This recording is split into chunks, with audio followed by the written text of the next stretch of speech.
Minicello's got one to beat. Pearce puts a kick in.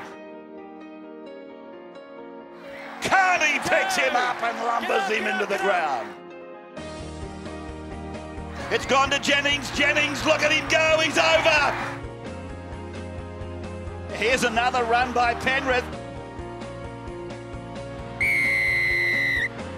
And we're underway here at Ringrose Park, Wentworthville, round 21 of the VB New South Wales Cup.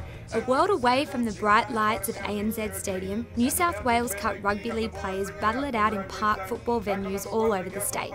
It takes the most loyal of fans to come out to these venues each weekend and support the grassroots levels of rugby league. Amongst these fans each week is the Hawkesbury Radio commentary team. Meet Sports Director Michael Golikov, the man responsible for producing the live rugby league calls each weekend. And for Michael, it's a massive setup every game to ensure the call makes it live to air. It's quite a bit of work. We've got a good roster of commentators on board, and you need to have people that can call the game and people that can be the co-commentator and the sideline eye, and people that can sit in the studio. And we look at probably about 10 to 12 people on our team, and now I've got to make up a roster, who's available when and where the games are, organising the clubs, making sure that there's access to phone line and power and somewhere we can sit and broadcast and set up the equipment. So a fair bit goes into it. The Hawkesbury commentary team's voluntary efforts provide important exposure for local grassroots rugby league, a part of the game that legendary commentator Peter Sterling says is the key to the game's survival. Oh, it's vital. It's the lifeblood, always has been and always will be. And I think, I've been around the game for 40 years, and like everybody else, that's how I started out. I think that we've got to be really careful that we don't lose sight of that fact, and the funding and the emphasis and the focus isn't always directed to our junior nurseries and to our grassroots level, because if we don't pay attention there, the game will die. This focus required to keep rugby league alive is provided by the Hawkesbury Radio team.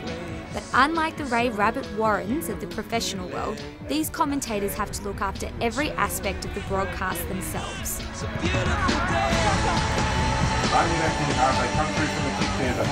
Once the game is kicked off, it is time for the commentators to get down to business. There by Kate Morgan, he almost knocked the ball on, but he then manages to really gather the ball and advance the position.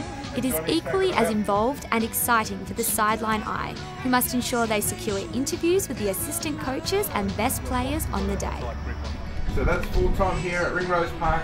As the commentary team finish with their full-time analysis, the Hawkesbury Radio listeners and Windsor Wool fans have been able to once again experience their local team's efforts. And it is this bridging of fans and football clubs that Peter Sterling admires most about local rugby league commentating. Oh, it's wonderful. It's what we all grew up with. It's all about relationship and feeling a part of what's going on. As a supporter of a club, that's what you want. You want to feel a part of the club and its runnings, and as though you know the players. And obviously on a local and the community level, that's the bridge between being a supporter and of your local teams. As the team pack the car preparing for next week, they have once again provided a free quality broadcast, all for their love of rugby league.